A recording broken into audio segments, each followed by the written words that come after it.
আসসালামু আলাইকুম প্রিয় শিক্ষার্থী বন্ধুরা। আজকের এইচটিএমএল টিউটর ফর বিগিনার পর্ব 7-এ আপনাদের স্বাগতম জানাই।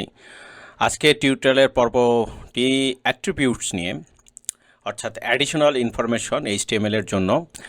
তো অ্যাট্রিবিউটস কেন আমরা জানবো, শিখবো, কী কারণে, এটি খুবই গুরুত্বপূর্ণ একটা বিষয় অ্যাট্রিবিউটস।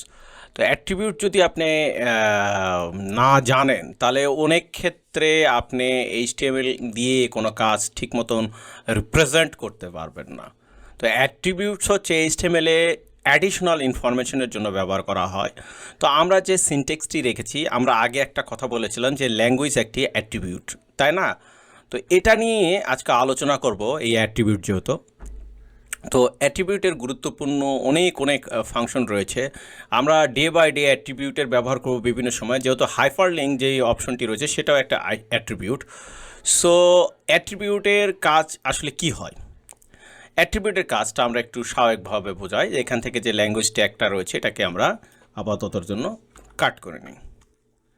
আমরা যখন স্বাভাবিক, এটা একটা ট্যাগ, কিন্তু এটা এইচটিএমএল ট্যাগ বা এইচটিএমএল এর যে প্রাইমারি রুট ট্যাগ, তাই না? তো অ্যাট্রিবিউটটা হচ্ছে যে অ্যাট্রিবিউটটা কিন্তু ডিরেক্ট কিন্তু আউট অফ ট্যাগের বাইরে লেখা যায় না, মানে ওটা যে ডিরেক্ট এরকম লিখবো এরকম না। এরকম লিখলে এটা টেক্সট আকারে কিন্তু কাউন্ট করবে। হ্যাঁ, অ্যাট্রিবিউটের বিষয়টা আমি আরও ভালো করে বুঝিয়ে দিই। যে ধরুন অ্যাট্রিবিউটটা কি আমি আগে বলিচ্ছি। অ্যাট্রিবিউট যেহেতু অ্যাডিশনাল ইনফরমেশন কিসের অ্যাডিশনাল ইনফরমেশন, এই বিষয়টা আগে আসতে হবে। অ্যাট্রিবিউটটা মূলত ব্যবহার করা হয় ট্যাগের অ্যাডিশনাল ইনফরমেশন হিসেবে। আপনি যে ট্যাগটা ইউজ করছেন তার এক্সট্রা কোনো ফাংশন আছে কি না, সেই ট্যাগটা কিসের জন্য, সেই ট্যাগের যদি এক্সট্রা কোনো কারিকুলাম থাকে সেইটাকে ইউজ করার জন্য। যেমন এই যে আমরা এইচটিএমএল লিখেছি, এটা স্বাভাবিক এইচটিএমএল যদি থাকে তাহলে এটা যে কোনো প্রক্রিয়ায় হতে পারে। এখন আমি এটাকে প্রি ডিফাইন কোনো ল্যাঙ্গুয়েজে করে দিতে চাচ্ছি কিনা, মানে ব্রাউজারকে বোঝাতে চাচ্ছি যে আমার যে এইচটিএমএল এর পেজটি তৈরি করছি সেই এইচটিএমএল পেজটি হতে পারে ইংলিশ, সেটা বাংলা, ডাচ অথবা আদার্স কোনো ল্যাঙ্গুয়েজে, হ্যাঁ, হিন্দি ইটসেট্রা ইটসেট্রা। তাহলে সেই ক্ষেত্রে আমাকে কী করতে হবে, একটা ল্যাঙ্গুয়েজ অ্যাট্রিবিউট ব্যবহার করতে হবে, অর্থাৎ অ্যাডিশনাল ইনফরমেশন দিতে হবে যে আমার যে পেজটি তুমি জানো সেই পেজটা হচ্ছে যে বাংলাতে এটা চলে। যেমন আমি এখন যদি এইটাকে বাংলা লিখতে চাই বা বাংলায় যদি এটাকে ব্রাউজারকে বোঝাতে চাই, তাহলে আমাকে এখানে কি করতে হবে, ল্যাং অ্যাট্রিবিউটটাকে ইউজ করতে হবে। মানে ল্যাং ইউজ করার পর যেখানে ইএন রয়েছে, আমরা এই যে ডবল কোটেশনের মধ্যে এটা হচ্ছে ভ্যালু। আগে বলে দেই, এই ল্যাং হচ্ছে একটা অ্যাট্রিবিউট। মানে অ্যাট্রিবিউট লেখার নিয়ম হচ্ছে যে আগে অ্যাট্রিবিউট নেম লিখতে হবে, তারপর ইকুয়াল টু সাইন দিতে হবে, তারপর ডবল কোটেশন সাইনের ভিতর তার ভ্যালু দিতে হবে, ঠিক আছে? ভ্যালু। তো আমরা যেহেতু কি বললাম কিছুক্ষণ আগে, যে আমরা যে ফাংশনটাকে তৈরি করছি, মানে এই যে পেজটাকে তৈরি করছি, এই পেজটাকে যদি আমরা বাংলা হিসাবে ডিক্লেয়ার করতে চাই এবং ব্রাউজারকে বোঝাতে চাই যে আমি যে এইচটিএমএল এর পেজটি তৈরি করছি এটা হলো বাংলা পেজ, ঠিক আছে, বাংলা এইচটিএমএল এর পেজ, তাহলে আমাকে এখানে ল্যাঙ্গুয়েজ অ্যাট্রিবিউট ইউজ করতে হবে। তো আমরা তো ল্যাঙ্গুয়েজ অ্যাট্রিবিউট এখানে নিয়ে নিয়েছি।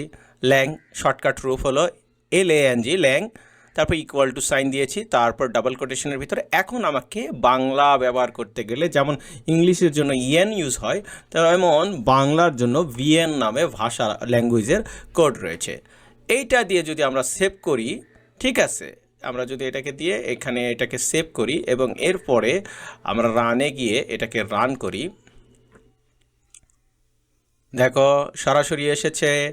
আমি যখন অ্যাট্রিবিউট ইউজ করলাম তার মানে এখানে কিন্তু কি বললো যে ওটা ল্যাঙ্গুয়েজ ফর্ম চলে এসেছে। এখন আমরা যদি এটাকে স্টপ করে যখন আরেকবার দেখো, এটাকে যদি এনের জায়গায় ইএন লিখি এবং এইটাকে সেভ করি, লক্ষ্য করবে রান করব, কোনো ধরনের এখানে কি বার্তা দিয়েছে মানে ভাষার ট্রান্সফরমেশনের? নো। যখনই আমি এখানে ইএনের জায়গায় বিএন লিখব, অর্থাৎ আউট করে বি লিখব, লিখার পরে এটাতে যখন আমি সেভ করব, তখন ব্রাউজার বুঝবে যে আমি যেই মানে পেজটি তৈরি করছি সেটা হলো বাংলা। দেখো অটোমেটিক্যালি কিন্তু বাংলার ধরে নিয়েছে। তার মানে আমরা কিন্তু ব্রাউজারকে বোঝার জন্য যে অ্যাট্রিবিউট ইউজ করেছি সেটা ল্যাঙ্গুয়েজ অ্যাট্রিবিউট, আমাদের পেজটি হচ্ছে বাংলায় লিখলাম, সে বুঝছে যে এটা বাংলায় লেখা পেজ। ওকে, এরপরে আমরা এটাকে বোঝানোর জন্য এখানে একটু বাংলা লিখেও দেই। আমাদের আজকের এই HTML এল টিউটোরিয়াল, বাস এতটুকুই থাক। আমরা এটাকে আবার সেভ করে নেই, তোমাদের বোঝানোর জন্য সেভ করলাম। এবার রান করি। দেখো এটা কিন্তু বাংলা আছে, এটাকে যদি ট্রান্সলেট করো, হ্যাঁ অটোমেটিক্যালি তখন কিন্তু এটা ট্রান্সলেট করে দিবে। ভালো করে দেখো, ট্রান্সলেট করে দিল কিন্তু। This is our HTML tutorial today, ঠিক আছে। এই যে বাংলা আমি যেটা লিখেছি অটোমেটিক্যালি প্রিডিফাইন্ড হলো, যে ব্রাউজার বুঝলো যে আমি যে পেজটা তৈরি করেছি সেই পেজে যে অ্যাডিশনাল ইনফরমেশন দিয়েছি সেই ইনফরমেশনটা হচ্ছে ল্যাঙ্গুয়েজ ইনফরমেশন, এবং এটা হচ্ছে বাংলা ট্যাগ, হ্যাঁ বাংলা হলো অ্যাট্রিবিউট, যার কারণে সে অটোমেটিক্যালি ট্রান্সলেট করার যে ফরম্যাট সেটাকেও ব্যবহার করার চেষ্টা করছে। ওকে, আমি যদি ইএন দিতাম, সাপোজ আপনাদের কনফিউশনটা দূর করে দিয়ে আপনি বলতে পারেন যে আপনার তো ইংরাজিতেও বাংলা লিখতে পারেন, এটাকে কিন্তু আর ট্রান্সলেট করার কোনো বিষয় দেখাচ্ছে না। আমাকে এটা ট্রান্সলেট করতে গেলে ম্যানুয়ালি আমাকে এটাকে তখন ট্রান্সলেট করতে হবে, এবং রাইট বাটন ক্লিক করে তখন আমাকে এটাকে ট্রান্সলেট করে দেখতে হবে, ঠিক আছে। তাহলে আমরা একটা জিনিস বুঝলাম যে অ্যাট্রিবিউট অ্যাডিশনাল ইনফরমেশন, আমরা এটা প্রথমত কোথায় ব্যবহার করলাম, আমরা পুরাই রুটের ট্যাগের ভিতরে ইউজ করলাম। অর্থাৎ আমরা যখন অ্যাট্রিবিউট ইউজ করব, অ্যাট্রিবিউটটা অলওয়েজ আমরা ট্যাগগুলোর ভিতরে ব্যবহার করব। এবার কথা আসতে পারে তাহলে কি চার সেট কি ট্যাগ? হ্যাঁ এটা ট্যাগ, এটাও অ্যাট্রিবিউট ট্যাগ। এই মেটা ট্যাগের ভিতরে এই চার্জশিটটা ইউজ করা হয়েছে, এটা একটা অ্যাট্রিবিউট, এটা হচ্ছে ইউনিকোডের জন্য। যে ক্যারেক্টারে যে আমি যে বাংলা লিখেছি, আরও সাংস্কৃতিক যে হলো ক্যারেক্টারগুলো ওয়েবে ডিসপ্লে করা হবে, তার জন্য UTF-8 ব্যবহার করা হয়। ইউনিকোডের জন্য এই ক্যারেক্টারটা ইউজ করা হয়। এইটা এই চার সেটটা হচ্ছে আপনার একটা অ্যাট্রিবিউট, তার ভ্যালু হচ্ছে UTF-8। আরও অনেক কোড রয়েছে, আপনারা চাইলে এটাকে সার্চ ইঞ্জিনে গিয়ে এইটা চার্জশিটটা দেখতে পারেন যে চার্জশিটের জন্য কতগুলো এরকম, সাপোজ এইটাকে আপনি এরকম লিখতে পারেন, এরকম গিয়ে চার্জশিটের সম্পর্কে চার্জশিট, এই চার্জশিট আসছে, এই যে ইনকোডিং চার্জশিটের ট্যাগ মেটা ট্যাগের ভিতর দেওয়া আছে system mapping numeric value of characters allowing the computer to recognise the display text, ঠিক আছে। আমি আগে বলছি যে এটা কিন্তু attribute, define as a charset as a attribute. So এই অ্যাট্রিবিউটের কাজই হচ্ছে যে আপনার এখানে বিভিন্ন ধরনের সংকেত টেক্সট লেখা যেটা আছে সেটাকে ব্রাউজারকে বোঝানো। তারপরে আমরা অন্য বিষয় নিয়ে, এটা পরের বিষয় নিয়ে কাজ করব, এটার বিষয়টা আলাদা। এখানেও দুইটা, একটা অ্যাট্রিবিউটের নাম নেমের হলো ভ্যালু হলো ভিউপোর্ট, আর একটা হচ্ছে কন্টেন্ট, তার মানে অ্যাট্রিবিউটের হলো ভ্যালু হচ্ছে হোয়াইট হাইট এবং ইনিশিয়াল স্পেস রয়েছে। এটাও একটা অ্যাট্রিবিউট, এটা নেম অ্যাট্রিবিউট, এটা কন্টেন্ট অ্যাট্রিবিউট। মানে ট্যাগের ভিতরে যখন এক্সট্রা কোনো মনে করেন যে দেখবেন যে এক্সট্রা কোনো ইকুয়াল টু সাইনের পূর্বে কোনো কিছু আছে, সেটা অলওয়েজ একটা অ্যাট্রিবিউট, বাট তার আলাদা আলাদা ব্যবহার রয়েছে, ঠিক আছে। আমরা এখন এই বাংলাটাকে আউট করে দেই। এখন আমরা হালকা কিছু অ্যাট্রিবিউট সম্পর্কে দেখব, ঠিক আছে। হালকা অ্যাট্রিবিউট বলতে কি, যেমন আপনি যখন ইমেজ নামের ট্যাগ ইউজ করবেন, যেমন সাপোজ IMG, ঠিক আছে, এই ইমেজ ট্যাগ যখন ইউজ করলেন তখন অটোমেটিক্যালি দুটো অ্যাট্রিবিউট কিন্তু প্রিডিফাইন্ড অ্যাট্রিবিউট কিন্তু দিয়ে দিল। একটা হলো SRC স্ক্রিপ্ট, এই স্ক্রিপ্টের কাজ হচ্ছে যে আপনার URL যেটা রয়েছে, অর্থাৎ আপনি যখন ছবি, এই যে ইমেজ যেটা রয়েছে সেটা ওয়েবে যখন আপনি ইমেজ ইউজ করবেন তার জন্য ইমেজের লিঙ্ক ব্যবহার করার জন্য একটি অ্যাট্রিবিউট দিয়েছে, এইটা হলো স্ক্রিপ্টের লিঙ্ক। এখানে এই ডবল কোটেশনের ভিতরে আপনার সেই ইমেজের নাম অথবা তার যে লোকেশন সেইটা এখানে ডিফাইন করতে হয়। এবং অল্টারনেটিভ নেম, এটা অল্টার হচ্ছে একটা অ্যাট্রিবিউট, অল্টারনেটিভ নেম। এই অল্টারনেটিভ নেম কেন ইউজ করতে হয় এটা একটু বলে দিই আপনাদেরকে। যারা আপনারা ইমেজ সার্চ ইঞ্জিনে প্রোভাইড করতে চান, ডেটা প্রোভাইড করতে চান, ইমেজটা এসইওর জন্য পারফেক্টলি শো করতে চান, অবশ্যই আপনাকে অল্টারনেটিভ নেম প্রোভাইড করতে হবে। আমরা যদি এখানে কোনো একটা ইমেজ নেই, সেই ইমেজের একটা অল্টারনেটিভ নাম দিতে হবে। ধরুন আমরা একটা ইমেজ নিলাম, এখানে আমরা একটা জাস্ট বোঝানোর জন্য যে স্ল্যাশ ইমেজ নিয়েছি, ঠিক আছে, image.png নিয়েছি, মনে করেন যে আমাদের এটা ইমেজের নাম। এখন এই ইমেজটার ওর নাম তো ওখানে থাকতে পারে, ইমেজটা হতে পারে এরকম আমার নামে হতে পারে, তো সেই ইমেজের নাম অল্টারনেটিভ নাম কি সানি, ঠিক আছে, বা এটা এরকম হতে পারে MI স্পেস সানি। সেই ইমেজ এখানে থাকুক বা না থাকুক, আমরা এটাকে সেভ করি, যদিও বা এখানে ইমেজ নেই। তারপর আমরা এটাকে রান করি, দেখুন এখানে ইমেজ নেই, বাট এই যে আমি নামটা লিখেছিলাম সেই নামটা কিন্তু এখানে চলে এসেছে এবং এটাই কিন্তু বিহাইন্ডলি রিড করে, ব্রাউজারে রিড করে এবং এটাই কিন্তু সার্চ ইঞ্জিন পরবর্তীতে রিড করে।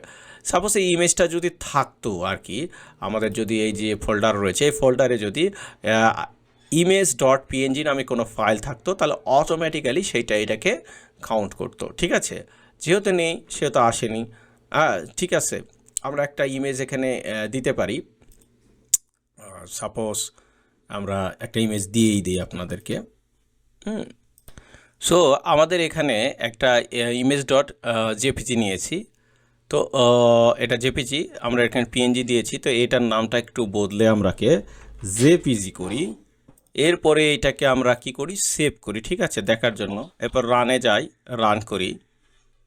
হ্যাঁ, রান হয়নি, তার মানে অবশ্যই আমরা কিন্তু এখানে লোকেশন ভুল করেছি, অবশ্যই কোনো একটা অকাম করেছি। কি অকাম করেছি, আমরা স্ল্যাশ ইমেজ দিয়েছি। এবার স্ল্যাশ ইমেজ থেকে আমরা এই স্ল্যাশটা রিমুভ করে দিই, দিয়ে আমরা এখানে সেভ করে নিই। এবার রান করি, চলে এসেছে। দেখুন আমি এখানে কি ব্যবহার করেছি, ইমেজ ট্যাগের ভিতরে আমরা যে অ্যাট্রিবিউট এসআরসি ইউজ করেছি তাতে image.jpg আমি কল করে দিয়েছি এবং তার অল্টারনেটিভ একটা নেম আমি MI-Sunny কল করেছি। তো এখানে যদি আপনার ইমেজটা না থাকে তাহলে কিন্তু তখন আমার কি দেখাবে, এই MI-Sunny দেখাবে। অর্থাৎ এই যে ফ্লাওয়ারের যে ইমেজটি রয়েছে এই ইমেজটিকে আমরা MI-Sunny হিসাবে ডিক্লেয়ার করেছি। তো অ্যাট্রিবিউটের মাধ্যমে অ্যাডিশনাল ইনফরমেশন দান করেছি। আমরা পরবর্তীতে ইমেজ আর অন্যান্য বিষয় নিয়ে পরে জানব। তো এই যে আমরা যেমন ইমেজ ট্যাগের ভিতরে এসআরসি অ্যাট্রিবিউট ইউজ করলাম, অল্টারনেটিভ ইউজ করলাম, এরকম অনেক ধরনের অ্যাট্রিবিউট রয়েছে। যেমন আমরা যদি ধরুন যে এবিসি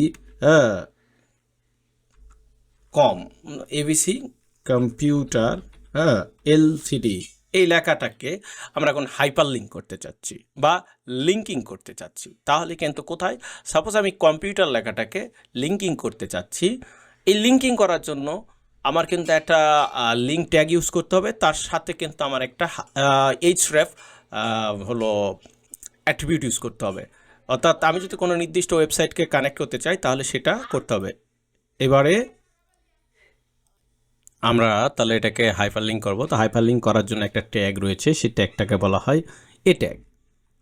আমরা এ ট্যাগ নিব, এ ট্যাগ নেওয়ার সাথে সাথে আমাদেরকে কিন্তু href নামে একটা অ্যাট্রিবিউট সহকারে ফাংশন দিয়ে দিল। আমরা এখন এই কম্পিউটার লেখাটাকে কাট করে এর ভিতরে রাখবো, আমরা পরে এটাকে লিঙ্কিং করব বা এটসেট্রা করে সেটা পরে দেখব। আমরা আপাতত এটাকে সেভ করি, করার পরে এটাকে রান করি। ঠিক আছে, আমরা এখন এটাকে একটু বড় করি। দেখুন এটাকে কিন্তু একটা আন্ডারলাইন লিঙ্কিং ফাংশন চলে এসেছে, এটা ক্লিক করলে কোনো কিছু আসছে না। যদি এখানে যদি আমরা কোনো ওয়েবসাইটের যদি লিঙ্ক দিতে চাই দেন আমাদেরকে রিটার্ন টু এখানে আসতে হবে, এখানে লিখতে হবে সেই ওয়েবসাইটের নাম। সাপোজ আমরা যদি googly.com আমাদের সেই সাইটটি রয়েছে, https, ঠিক আছে, //000l0.com, এই সাইটটি দিয়ে আমরা এটাকে যদি সেভ করি, ঠিক আছে, এই অ্যাট্রিবিউটের পর এবং রান করি, এবং এখন যদি আমরা যদি এটাকে যদি ক্লিক করি, ভালো করে দেখুন এটাতে কিন্তু একটা অ্যাট্রিবিউট রয়েছে, সেটা হাইপারলিঙ্ক অ্যাট্রিবিউট ইউজ করা আছে। ক্লিক করার সাথে সাথে google0.com ওয়েবসাইটে চলে যাবে। দেখুন আমাদের ওয়েবসাইটে চলে এসেছে। তার মানে আমরা একটা কি দেখলাম, যে আমরা দেখলাম যে এখানে অ্যাট্রিবিউটগুলো এক একটা অ্যাট্রিবিউট এক এক কাজে ব্যবহার করা হচ্ছে। ইমেজের ট্যাগের মধ্যে আমরা এসআরসি এবং অল্টারনেটিভ ব্যবহার করছি। ওয়াইড হাইটে রয়েছে, এর সাথে যদি অল্টারনেটিভের পাশাপাশি আর একটা অ্যাট্রিবিউট রয়েছে যেমন ওয়াইড, এইটাকে যদি ইউজ করেন তাহলে এর ভিতর ধরেন যে 100 পিক্সেল লিখলেন। এটাকে সেভ করি, ইমেজটার বিষয়ে বলছি এটা। এবার এটাকে রান করেন, দেখবেন ছোটো হয়ে গেছে, হোয়াইট ইমেজ ছোটো হয়ে গেছে। এই যে অ্যাট্রিবিউট ইউজ করা হলো, এর হাইট ইউজ করলে এটা আর হাইটের ক্ষেত্রেও ব্যবহার করা যায়। আমি জাস্ট হোয়াইট দিয়ে আপনাদেরকে বোঝালাম যে আমরা অ্যাট্রিবিউটগুলোকে বিভিন্ন জায়গায় বিভিন্ন অ্যাডিশনাল ইনফরমেশন দিলে আমরা সেটাকে রিপ্রেজেন্ট করার জন্য খুবই গুরুত্বপূর্ণ আকারে কাজ করবে। অর্থাৎ আমরা কিন্তু এই যে অ্যাডিশনাল মানে ইনফরমেশন ইনক্লুড করছি, সেম এই অ্যাডিশনাল ইনক্লুডের মধ্যে আমরা যখন সিএসএস শিখবো সেই সিএসএসটাও কিন্তু আমাদেরকে একটা অ্যাট্রিবিউটের মাধ্যমে কল করে দিতে হবে। সেই কলগুলোকে বলা হয় ক্লাস। যেমন সাপোজ এই বডিটাকে ধরলাম যে একটা ক্লাস হবে, এই যে ক্লাস, এই ক্লাসের নাম দিলাম হচ্ছে ধরুন যে হলো মেইন বডি।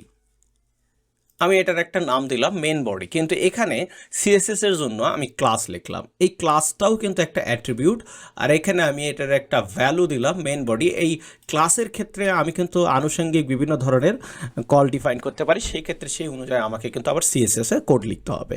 এটাতে অনেকে কন্টেইনার দেওয়া থাকে, বেসিক্যালি এটা কন্টেইনার, কিন্তু আমি এখানে আপনাদেরকে বোঝানোর জন্য বিষয়টি লিখলাম। তো এই যে আমরা যে অ্যাট্রিবিউটগুলো লিখছি, যেমন এখানে ল্যাঙ্গুয়েজ, এটা তারপর চার্জশিট, ন্যাম, ইমেজের ভিতরে এসআরসি, অল্টারনেটিভ, ওয়াইড, তারপরে লিঙ্কের ভিতর এইচরেফ, এই প্রত্যেকটি অ্যাট্রিবিউট, এরকম অনেক অনেক অ্যাট্রিবিউট রয়েছে, সেগুলো আলাদা আলাদাভাবে কাজে ব্যবহার করা হয়। আমি আপনাদেরকে অ্যাট্রিবিউটগুলোর কিছু নাম দেখাই দিচ্ছি আপাতত, পরবর্তীতে আমরা প্রতিনিয়ত ব্যবহার করবো, তখন আমি একটা একটা করে বলবো, তখন অবশ্যই আপনারা তখন বুঝে যাবেন অ্যাট্রিবিউটগুলো।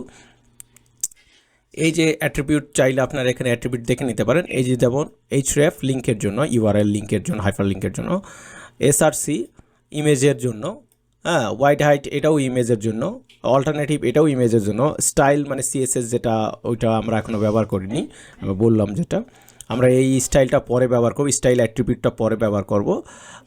ল্যাঙ্গুয়েজ আমরা অলরেডি দেখেছি, টাইটেল আছে, টাইটেলটা আমরা এখন ইউজ করিনি। আমরা একটা জিনিস দিতে পারি, যেমন এই যে স্টাইলটা ইউজ করতে পারি, ঠিক আছে, এই যে একটু জানার জন্য যে আচ্ছা এখানে যদি আমরা ক্লাসের সিএসএসটা ওইভাবে না লিখে আমরা স্টাইল অ্যাট্রিবিউটটা লিখলাম, লিখার পরে লিখে দিলাম ব্যাকগ্রাউন্ড,